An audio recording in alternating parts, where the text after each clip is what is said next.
I'd only told them the truth. Was that so selfish? Our integrity sells for so little, but it's all we really have. It's the very last inch of us, and within that inch we are free.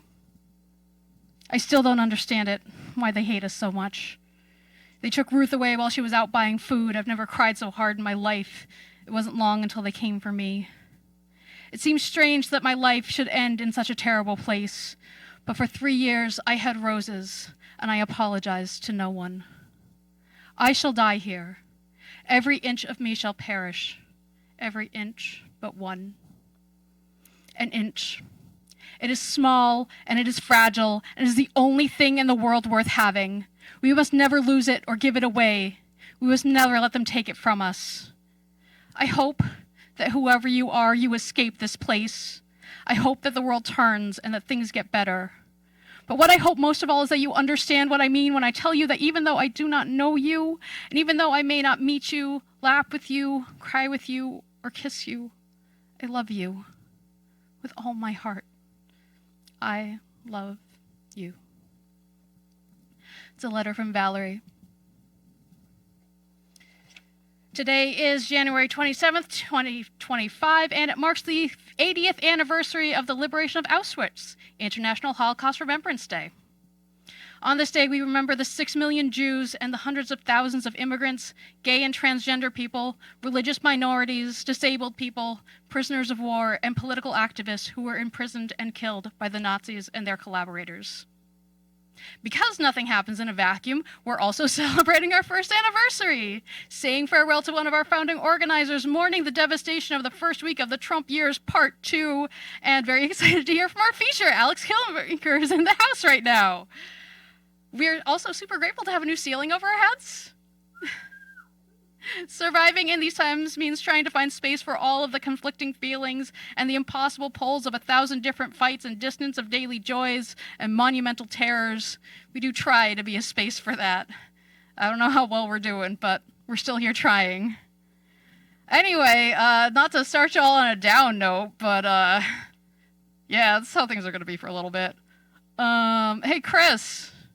You guys want to see the man who's made sure that all of the cameras work and the lights are on and all the cameras are actually pointed at somebody?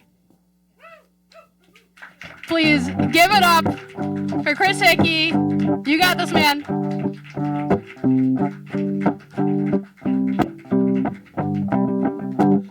Thank you so much, Anna.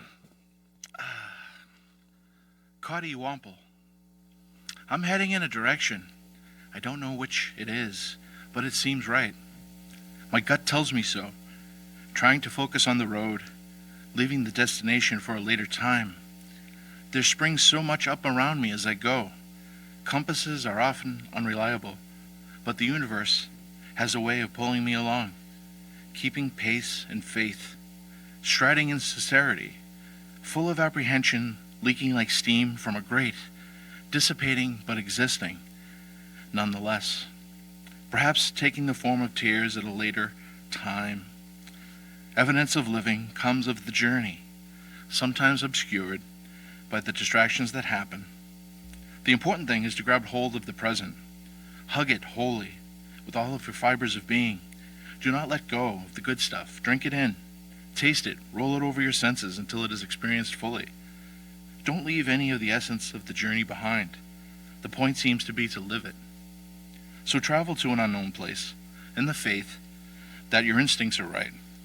And the true value of life is in knowing the road of the journey, the path, the way, the road, the trip. It is all worth it.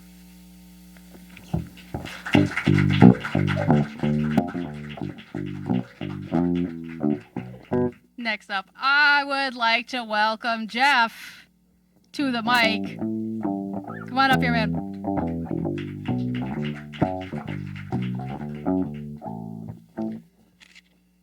So I have a series of poems that I wrote all in one sitting with like the same thought. They're very short. And first I'm going to read a poem by Douglas Blazik, which is kind of like a foreword to these poems. It's also kind of short. The people arrive. It is the birthday of a river. Talk travels from mouth to mouth like a disease. A bicycle pump is being used to fill the flat tire of their hearts. After cake and ice cream, the river decides to play a game, giving everybody a hammer, telling them to be obvious. They oblige by pounding their brains into charm bracelets. Warm nausea is passed around, and the people eat it like chip dip. The river accepts this as indifferently as it would fish hooks. Soon it is time to go. In the distance, sounds are jangling. It is sad traffic. They all die into it.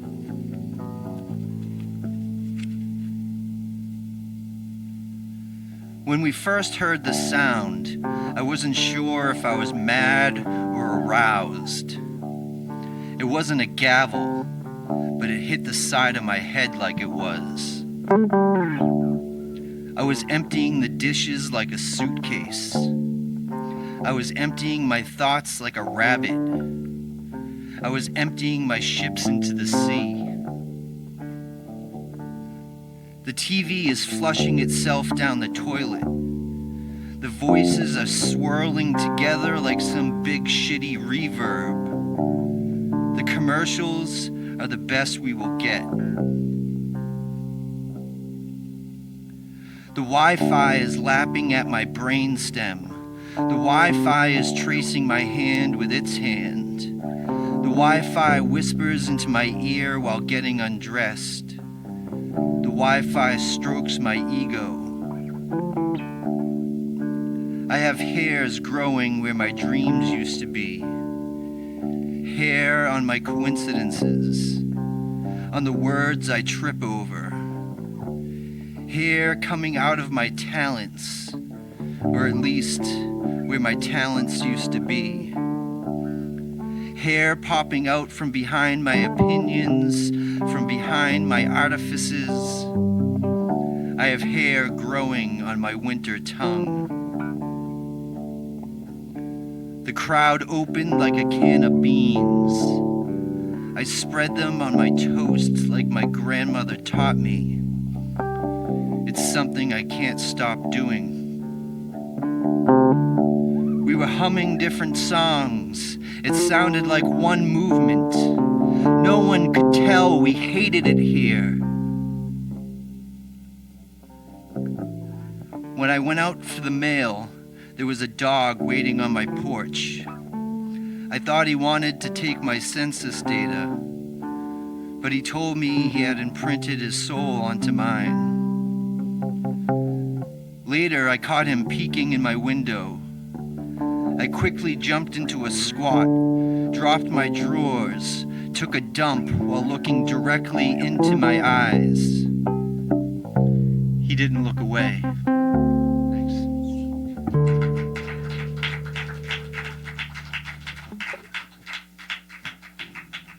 Thank you so much, Jeff. I have the distinct pleasure tonight of introducing our featured poet. Our featured poet tonight is Alix Klingenberg. She is a poet, an artist, an earth-centered spiritual director living with her family in a house full of pets in Melrose, Mass. Alix weaves nature, mysticism, personal narrative, and just a dash of feminine rage into her work. She is the author of the poetry collections Secrets and Stars, Bread, Sex, Trees, and Hermit Season, with a fourth book arriving in fall of 2005. You can find her on Substack at Earth and Verse or on Instagram at Alix Klingenberg. I've known Alix for a short time, first as a follower on Substack, now as a fellow writer-in-residence at the Follow Your Arts Community Studios up in Melrose.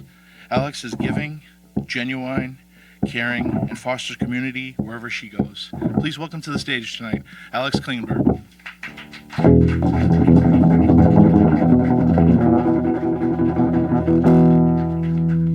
Thanks, everyone. It's so fun to be here. So I'm going to read a little bit from Bread, Sex, Trees and then a little bit from Hermit Season. Bread Sex Trees was written mostly in 2020 and 2021. So the Bread, Sex, and Trees is kind of referring to that period of time when we were all inside doing inside things, or in the woods doing woods things. I personally had some really intense tragedies happen during that season too. So it's a book of communal grief and also personal grief. But I'm bringing you a couple that are lighter, because I don't know, I'm exhausted. Both and. All my life I have loved more than one thing, never been able to choose between the ferns and the maple, the sun and the moon, the ocean and the lake. I am a woman of both and. I am a woman of many lives. The men in my life can tell you.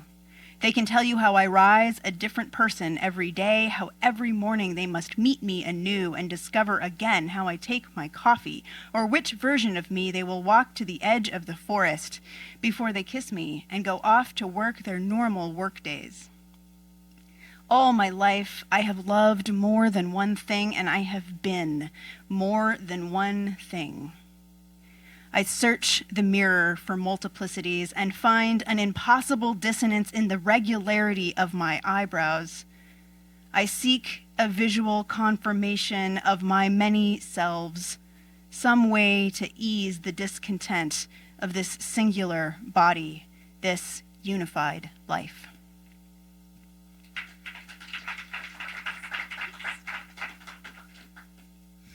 The God color. I would like to cover all of my sins in art and start again as a palette of colors no one has ever seen before. Mantis shrimp colors, the undersea colors that only exist if you have those extra cones. Maybe the gods are in there, shining and glorious, everywhere, sacred dust sparkling in a sunbeam. If only you could see the God color. Somewhere just north of orange and slightly west of pink, like the sunset when it's almost the ocean and somehow also the desert.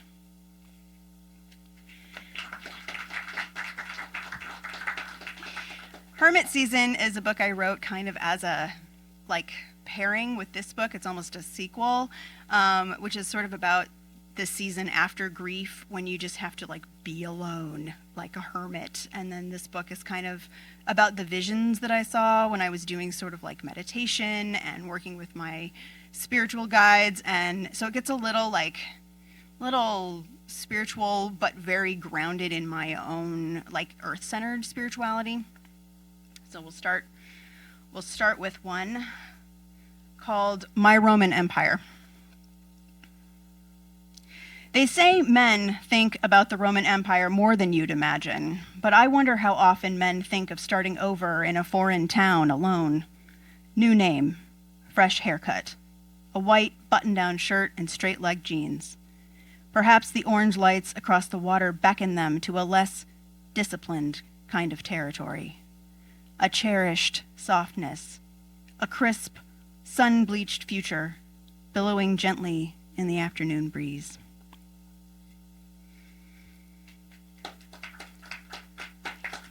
A new archetype. Become the eccentric older woman you've always been on the inside. Wear outrageous clothes and live in a house with jewel-toned rooms and magazines piled high. Art hung on the walls made by painters you knew in your Parisian phase. Show the world your collection of animal bones and tarot cards. Get a couple more cats, maybe a wolf pup you raised from birth. Swim naked in the dark and glistening waters. Turn the page and leave everything known behind. Create a new archetype, one they'll tell their children about, the one who didn't have to compromise, the one who lived free and stayed alive and loved.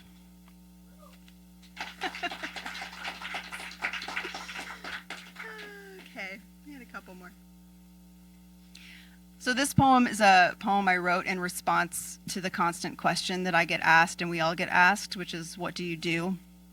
And when you are a poet who does a lot of things, it can be a very complicated question to answer. So this was my poetic answer. What I wish I could say.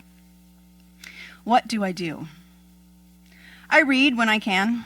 I make lunch for my son. I put my feet in the earth. I pick up leaves and trace fingers down the veins. I notice subtle changes in the air. I smile at the moon. I remember to breathe, to pay attention. I carve out time for my friends. I listen. I listen. I listen. I allow connections to form in my mind. I honor them. I believe in them. I remember to breathe. I remember to smile. I take a drive. Look at your face. Read your expressions. Ask gentle questions. I listen for truth and make art of lies. I take momentary emotions and carve a river through the middle of them, make of them two mountains facing each other as the orange sun sets over the pink stones. I harbor memory. I press my cheek to the chest of the world, run my fingers down the spine, and pray we will hear where it hurts.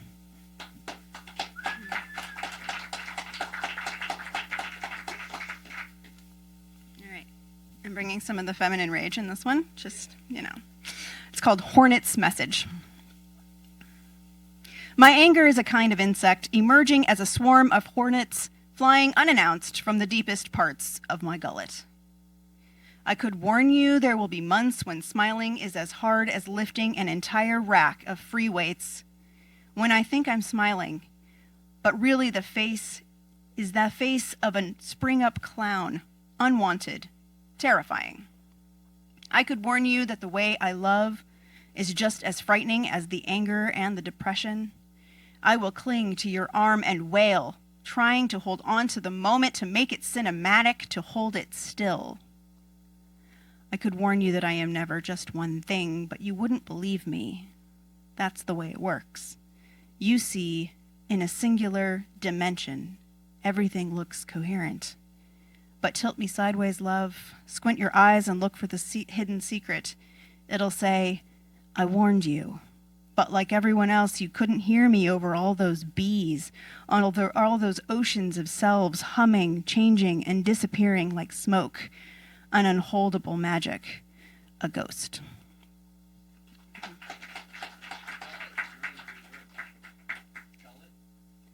Yeah, thanks. I love a word that you're like, yes, let's use that one more. All right, one more. This one's called Fat with Joy. I want to come home and really be there. A whole me, resplendent and healthy and wise with joy. Fat with joy. Overflowing with life and lust and rebellion. I want to change the world, and I want to look back and say, then, that was the day, the week, the place, the moment I found out who I could be and became her. Thanks, friends. Appreciate it.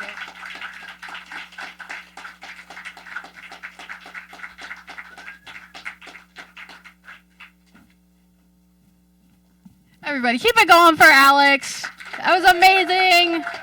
Buy their books. Support your local artists. Alix, you got to make sure at the end of this you give us a URL where people can buy those things so I can put it under your name when we're airing this. Awesome, good. If you're in the audience, buy your book. Do it. Wait, this is a poem I'm writing. That's not the list. Hey, here we go. List. Hey, Shannon, how you feeling? You good? You ready to follow that one? Good, because you're stuck with it.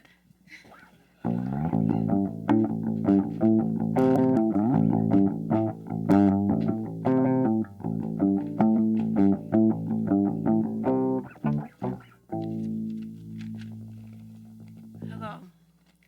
This poem is called Crazy Train. I found myself on a crazy train.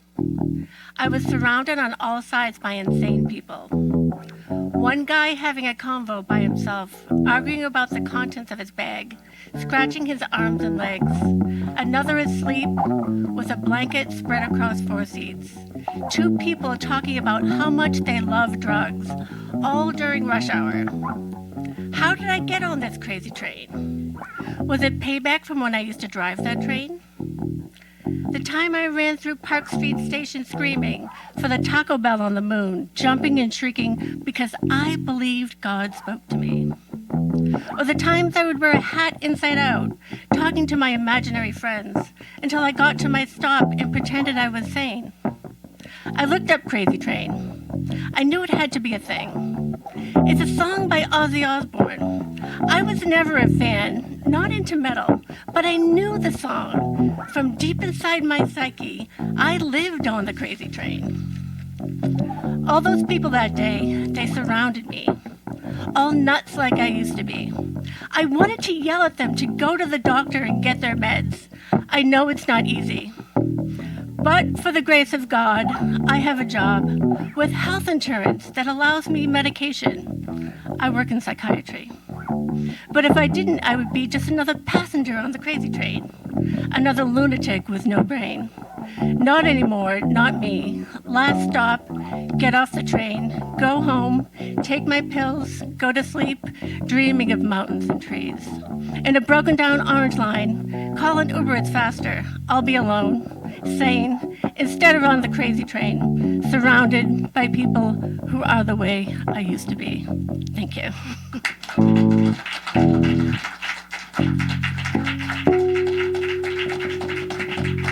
Thank you, Shannon. All right, Tripp, are you ready? Because you are up next on the list. Everybody, put your hands together for Tripp.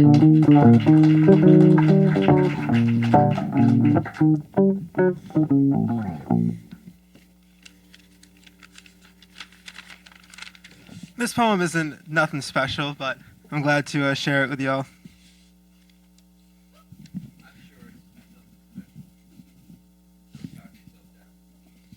We've got things to do, places to see. The world doesn't have to be what we know it to be.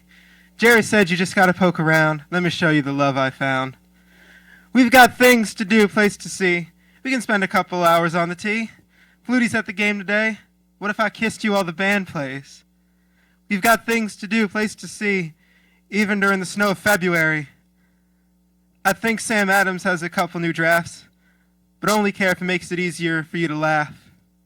We've got things to do, places to see, like Contro-Verse on Pleasant Street.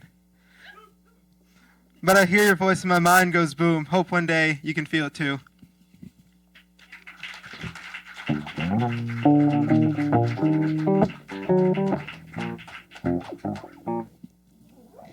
You guys can do that. You can just move stuff around the stage. We can't stop you. I mean, I guess we could try to stop you, but more fun this way. Next up on my list is Jason and Rubin. You want the mic over here up front? Ah! Decisions! Get up here, man!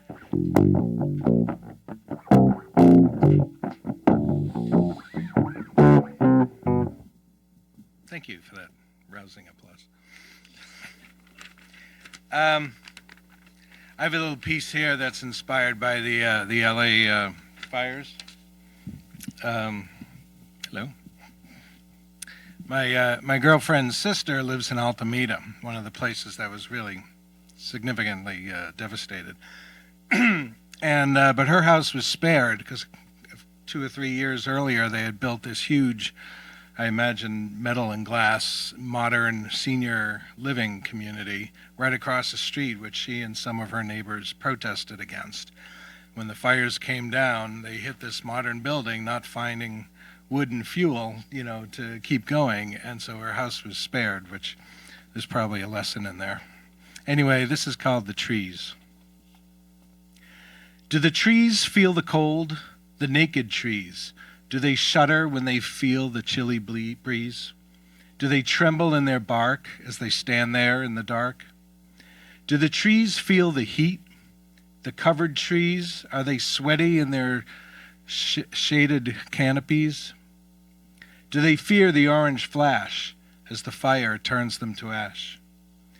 Do the trees that still stand, the lucky trees, are they thankful they survived the killing sprees? Do they miss their fallen friends? Do they pray for rain that never ends? Do the trees that are charred, the scarred trees, hardly trees at all, now no taller than one's knees? Do their jagged stumps reveal the years? Will they regrow if watered by tears? Do the trees that gave themselves, the lumber trees that died a second death, felled for houses with locks and keys, do they echo the planet's pleas or the silence of absentees? Thanks.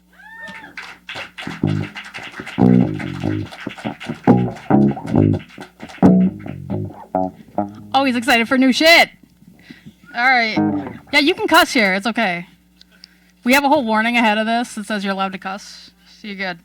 That's not this week. Here we go. Matthew, are you ready to get up here? You got something for us tonight? Everybody give it up for Matthew!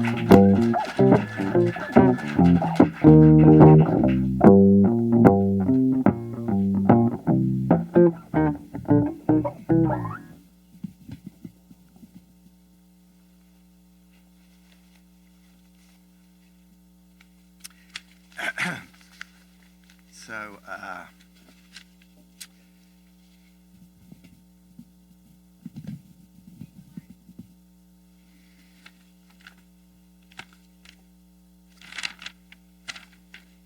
surgery without anesthetics. "Mummy, mummy," I shouted out, "can I have this empty shampoo bottle?" Even though in my 5-year-old excitement I had completely forgotten that this bottle was made of glass and not a squeezable plastic one which I would have been able to fill up with water and then shoot like a gun. For all the terrible torments of hell are just no comparison at all. I shouted out loud because my mother was far away in the kitchen, and as I hurried towards her on my bare feet from the bathroom, I held the shampoo bottle high up in the air so that she could see that it was absolutely empty and so could be given to me. For all the terrible torments of hell are just no comparison at all. But the bottle was all slimy and slipped out of my hand, plummeting precipitously straight down to the ground. And because I was in such a hurry to reach the kitchen, when it broke into jagged bits, I kept right on walking. For all the terrible torments of hell are just no comparison at all. After that, I don't remember how I screamed and how my mother came running to scoop me off the floor and took me to the car, and how my father drove for an hour to the emergency care, but we were in Africa, and no anesthetics could be spared. For all the terrible torments of hell are just no comparison at all. Decades later, as I was lying on the floor under the spell of ayahuasca, a vision of the scene came to me, even though I was in South America. There I was, lying on my belly with my bloody foot sticking up in the air, while the surgeon was pulling out glass and putting in stitches in Africa. For all the terrible torments of hell are just no comparison at all. But strangely, my face was radiant with rapture, as if it were a blazing star, and as if the pain was nothing but a distraction from what I was staring at, which on the opposite side of the room were the larger faces of my parents, who were smiling at me with a luminous love that didn't have any limits. For all the terrible torments of hell and surgery without anesthetics are just no comparison at all for a love that doesn't have any limits.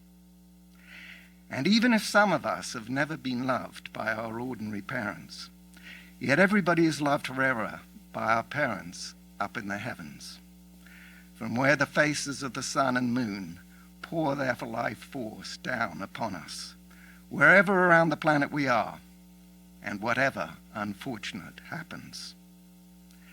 Hail to a love that doesn't have any limits. Hurrah for a love that doesn't have any limits. Hallelujah for a love that doesn't have any limits.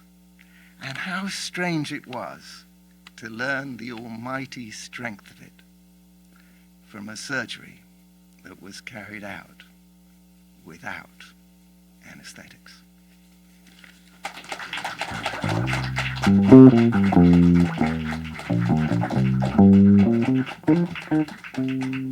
Yeah, I'm going to go ahead and not do that experiment if that's okay with you.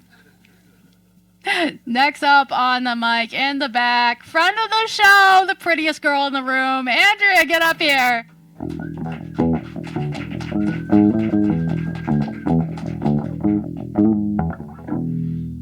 I'm going to keep coming here until my list of titles takes the whole hour. Something I wrote the day after the inauguration. Topical. an absolute of sunlight, salt on brick and asphalt, snow and beams like heaven's wrought iron clanging from the sky and from below. The better part of everything locked away in gleam. The bus is out there, and will arrive, maybe even soon. We have that much to count on. Queued on the sidewalk, improvising shields against the glare, fidgeting under backpacks, tugging at scarves, trying not to feel the cold. My friend told me once that boredom's a kind of anxiety, which I'm now thinking seems true. Whoever didn't have a cough already scrapes toward one on dry air. This clutch of passengers, unfamiliar to me, at least are comrades in Tuesday, in January, this terrible and pretty time of year, our little line cut through by wind and civil passers-by. An alarm goes off. I can't tell whose, hiding my face from the latest gust, and oh God, these, my random kin, and all I can't or won't have done for them.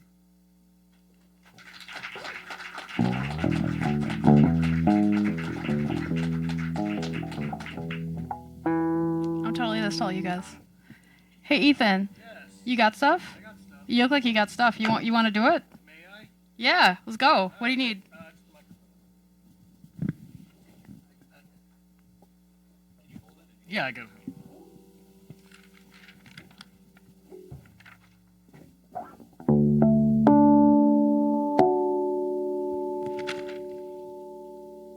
My champion does not answer. Lips are pale and still. My champion does not feel my arm. She has no cage of steel.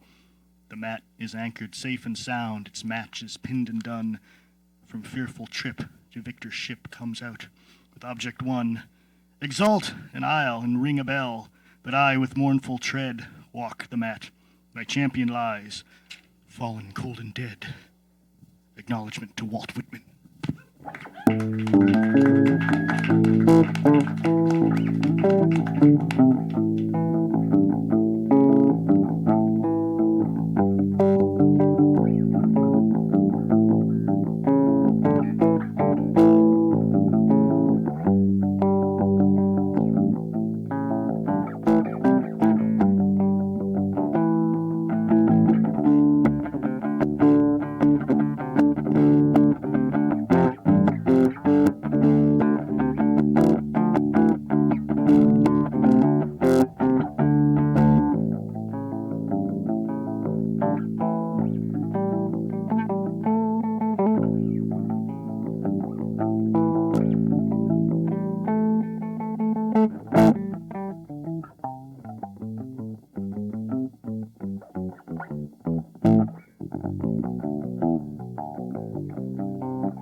But oh, heart, heart, oh, the bleeding drops of red, where on the mat my champion lies, fallen cold and dead.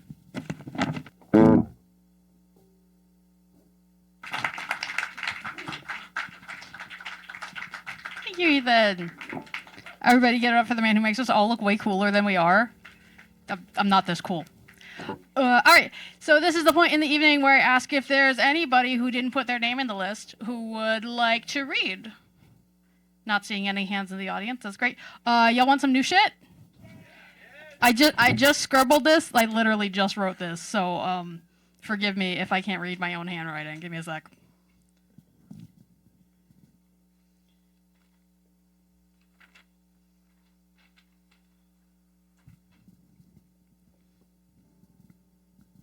Not that short either. All right. Sophie Scholl has lived in my head rent-free since I was 16. She was 21 but still young enough they called her girl when they talked about how she was killed on the propaganda front lines in Nazi Germany. In the years since, I've learned about other women, survivors, successful fighters, luring German soldiers into the woods with promises under their skirts only to deliver the cure for fascism from the barrel of a pistol. They teach little girls about Anne Frank and hope we become diarists. I became a girl who wanted to be arrested for spray paint and stamps, cool as fuck waiting for the guillotine. You know, they don't just kill billionaires with those things.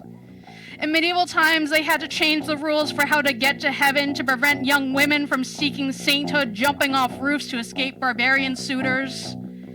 Maybe I should be thinking about outlawing the thoughts that make me jump in front of motorcycles and yell at riot cops when the hill I'm on isn't really worth dying for. And maybe I should think about who benefits from girls dreaming of martyrdom.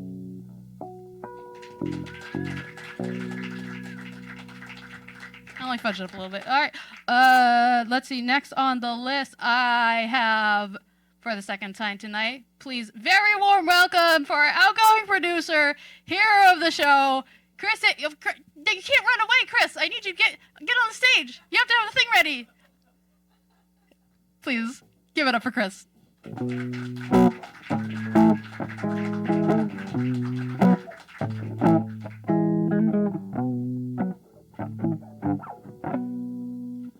Thank you so much, Anna. As is the custom, we do cover poems. So I'm going to do a cover poem of Alix's.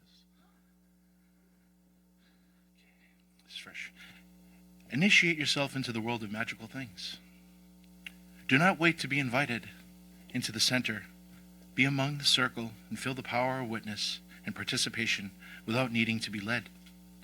Let the sparrow have her say, the elephant and the otter. The blue whale will take its time. Be patient while the aspens get their thoughts together. Be present as the scribe, the patent maker, the poet, the artist, the seer, and the song. Alix Klingenberg.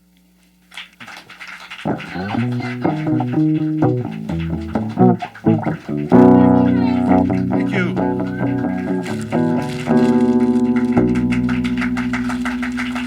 Much appreciated. Quick word? All right, good. No, I just want to say thank you to everybody, especially my colleagues, Jeff Taylor, Anna Geoffroy, Kathleen Chambliss, Ethan Mackler, Greg, who's sitting back in the booth back there. Also the people here at UMA, which a lot of this could not be possible without a place for us to have this happen. But the ideation stage with Jeff and Anna and the crew has been amazing, and it's been a privilege to work with these folks. And I'm not leaving or going anywhere, and I'm not leaving Malden or anything, but I have other things I have to tend to, so I promise to come back and haunt the show. So thank you so much for the opportunity to do this, and it's really been a pleasure, so thank you.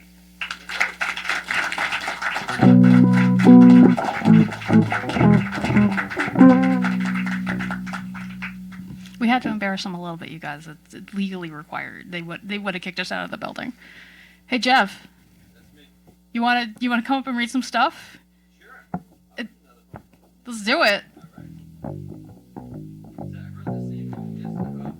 I wrote this poem yesterday. I wrote those other ones yesterday too. I'm in this I do this like online poetry thing. Matt Wall, he does poetry on YouTube, and twice a week we do like writing Zooms. We just kind of sit there on Zoom and write together, and there's a bunch of us. It's pretty good. So I don't know, check out Matt Wall on YouTube. I dig it. I want to know about the forgeries hanging in museums. I want to know the legend of side bacon. If you tell me about the clouds in your coffee, I'll shovel your car out of the snow. If you tell me what time the train arrives, I'll bum you a smoke. We can talk about moving after living in the same place for 10 years. We can talk about how drinking water from a box tastes like box. Tell me how to stop the death machine from working so effectively. Tell me how the side bacon continues to cook while the military is deporting the kitchen staff. Tell me how the forgeries hanging in museums were assigned a gender during conception. Tell me how shoveling snow can seem like a revolutionary act. We are both crying in our coffee. We are both thirsty for motion. We are both smoking, but only one of us is on fire. Thanks.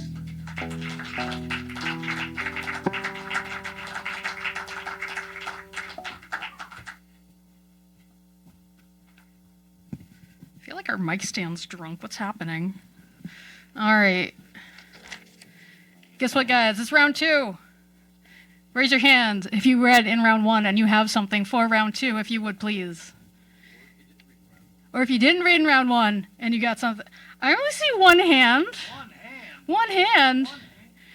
All right. Alix, you said you got one more thing to do? Come on, get up here. Do one more. We all want to hear from you. We, of course, put her on the spot, so now she's got to find her stuff. Alix!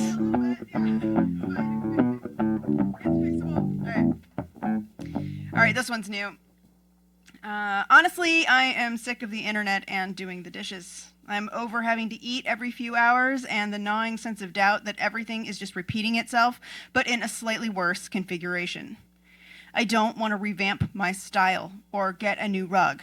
I don't want to scream my fear into the screen or point with rising urgency at the trees. My God, the beloved trees and the bees and the wolves and the children. It's all so horrific and I'm not helping.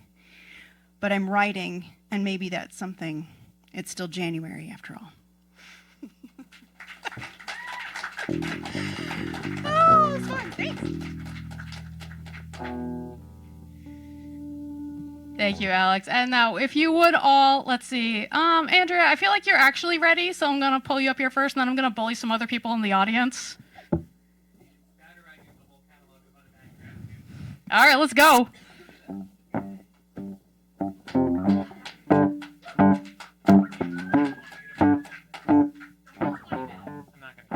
Okay. I could maybe fit it into 15, but I'm going to spare you guys that, and I'm going to do In Memory of W.B. Yeats instead, by Auden. 1. He disappeared in the dead of winter. The brooks were frozen, the airports almost deserted. The snow disfigured the public statues. The mercury sank in the mouth of the dying day. What instruments we have agree. The day of his death was a dark, cold day. Far from his illness, the wolves ran on through the evergreen forests. The peasant river was untempted by the fashionable quays. By morning tongues, the death of the poet was kept from his poems. But for him, it was his last afternoon as himself, an afternoon of nurses and rumors. The provinces of his body revolted. The squares of his mind were empty. Silence invaded the suburbs. The current of his feeling failed. He became his admirers. Now he is scattered among 100 cities and wholly given over to unfamiliar affections, to find his happiness in another kind of wood and be punished under a foreign code of conscience. The words of a dead man are modified in the guts of the living. But in the importance and noise of tomorrow, when the brokers are roaring like beasts on the floor of the bourse, and the poor have the sufferings to which they are fairly accustomed, and each in the cell of himself is almost convinced of his freedom, a few thousand will think of this day as one thinks of a day when one did something slightly unusual. What instruments we have agree. The day of his death was a dark, cold day. 2. You were silly like us. Your gift survived it all. the parish of rich women, physical decay, yourself. Mad Ireland hurt you into poetry. Now Ireland has her madness and her weather still. For poetry makes nothing happen.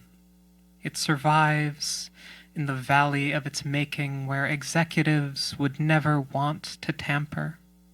Flows on south from ranches of isolation and the busy griefs, raw towns that we believe and die in. It survives. A way of happening. A mouth. 3. Earth, receive an honored guest. William Yeats is laid to rest. Let the Irish vessel lie emptied of its poetry. In the nightmare of the dark, all the dogs of Europe bark, and the living nations wait, each sequestered in its hate. Intellectual disgrace stares from every human face, and the seas of pity lie locked and frozen in each eye. Follow, poet. Follow right to the bottom of the night. With your unconstraining voice, still persuade us to rejoice. With the farming of a verse, make a vineyard of the curse, sing of human unsuccess, in a rapture of distress, in the deserts of the heart. Let the healing fountain start. In the prison of his days, teach the free man how to praise.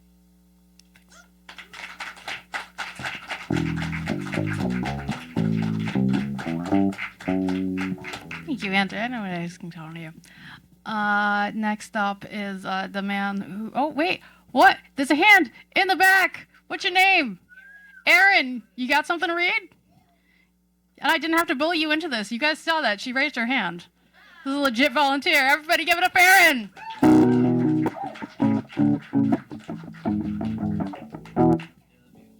Thank you.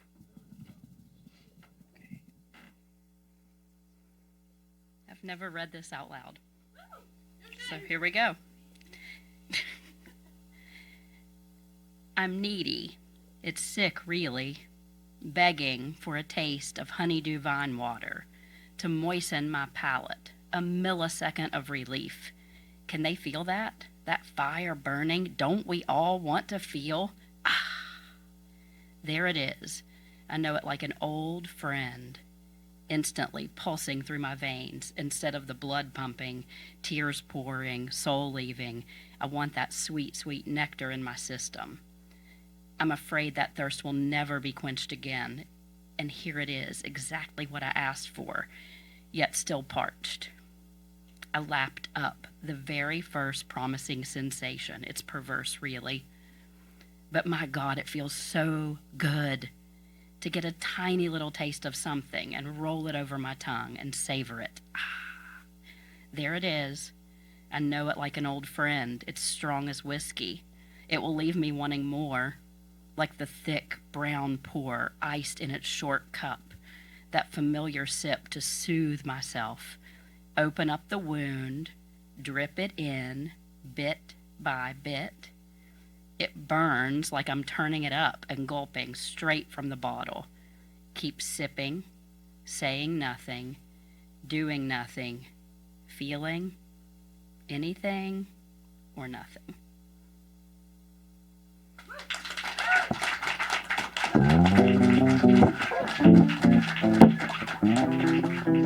First time on our mic and first time reading that out loud. Everybody give it up one more time for Erin. That was the point in the evening where I advertised to you at home how much cooler it is being in the room, because if you're here and we're running a little bit light on content, I bully you into getting on stage. Alix, this is your first time in the room and you didn't prepare anything and I handed you a thing just now. Get up here and read it. Yeah, you. No? All right, Tim, you first. We'll get him up here.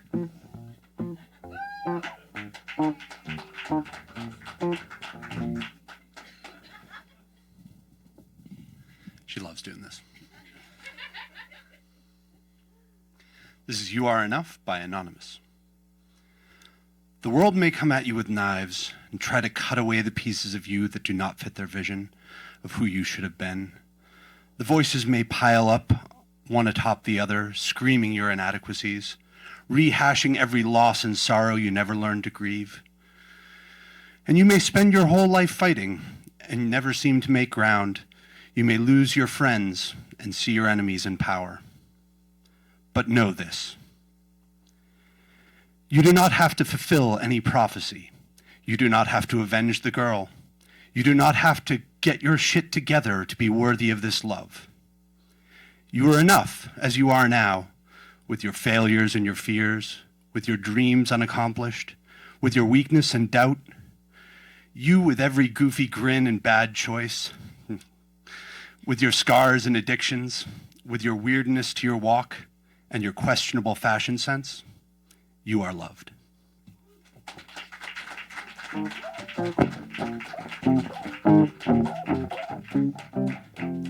Tall people. Yeah. All right. Okay. So, Chris, do you have something, or should I read something super, super long and depressing? What? You got one? You got one? Get up here.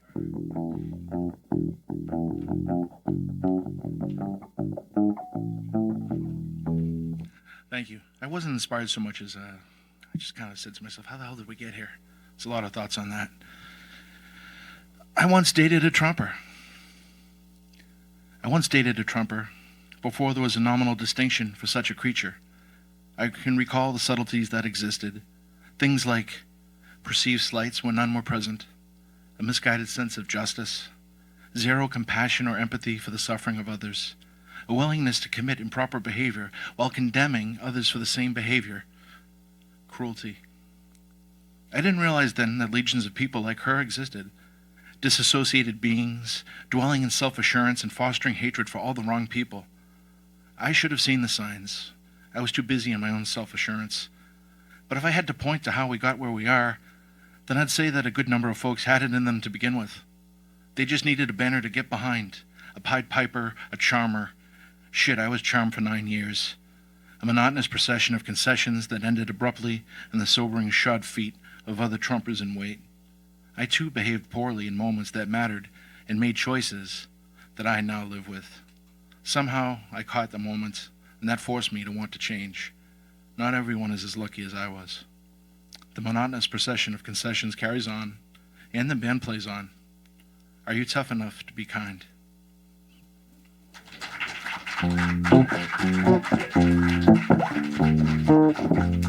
Thank you, Chris. All right, I hear a rumor that Jeff has more stuff ready. Is that rumor true, or is it filthy? It is true? It's always true. All right. Is it a stoner poem? No, that's fine. That's fine. You've done enough of them up here. It's cool. Everybody, put your hands together for Jeff.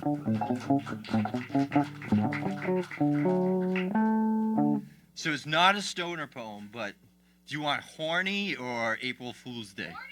Horny. All right. I knew that was going to be the answer. Like, why did I even bother ask? It's like poets. Of course they want horny. This is called Jackass, and it's my wife. You call me Jackass 'cause I'm a jackass. You got it engraved on the inside of the pocket watch you bought me. You never mince words when it comes to love. I remember you telling me your backpack is named Crotch, but your clit has a secret name. I thought I'd have to ask her myself, but you told me anyway. I remember helping you with your homework, analyzing Ginsberg led to anatomy.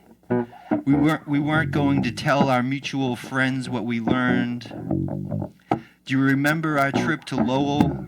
You said friends could have Kerouac in common, but friends don't hold hands in line at Boston Market.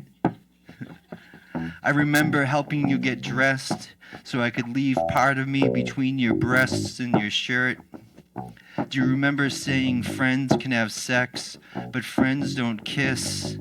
I think that was only ever true on the train ride home from Lowell. Thank you.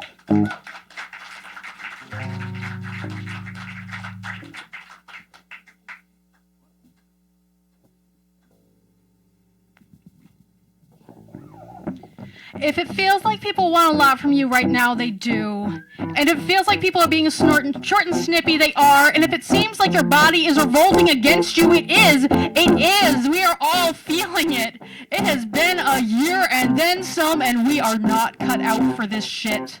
We have all been overclocked for too long, all been in crisis mode too long, all trying to do right by everyone for so long, and there's just not enough to go around. Like butter scraped over too much bread, we are wearing thin, we are snapping at each other, we are failing to live up to our unrealistic expectations of ourselves, we're failing to show grace for others. It's real, it's really happening. You are not imagining things, you are not too sensitive, you are not fabricating drama. We are living in interesting times, and it's just hard to get through. If it feels like your best isn't enough, it isn't. None of us have enough to get through this. All of us are human in the face of overwhelming need and grief and stress, and learning to live with not being enough for the task at hand is painful in good times, accepting that we will stumble and fall short and pivot and leave bruises in our wake and never get there because there's no there to get to. It's real, it's really happening, you guys. None of it is simple, and it is so human to want to curl up and disengage and get your tackles up and drive folks away and beat yourself up and scream and cry, and you are not alone in the troubles right now. It has been the kind of year they tell stories about, the kind of year that lingers for generations, and you are still worthy of love and support and kindness and comfort, even with all your missteps and iniquities and your scars and the ghosts in your heart. You belong here. You were born for this. It is so much to bear, and you will bear it. Imperfectly, impatiently, importantly, in every little glorious detail of who you are and how you survive this. I am rooting for you. Keep breathing.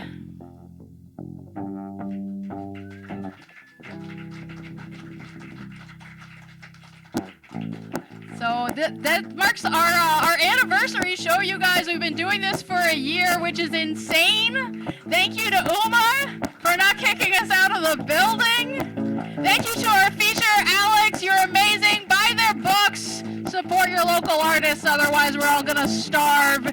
Thank you to Teresa, to Ann, to Terlonzo. Everybody, please, one more hand to our outgoing producer, Chris Hickey. And keep it going for Kathleen, who cannot be here due to illness. We love you, Kathleen. We hope you feel better soon. This has been the Contro-Verse. We are here at UMA every second and fourth Monday until such a time as they kick us out of the building or we don't want to do it anymore. Good night.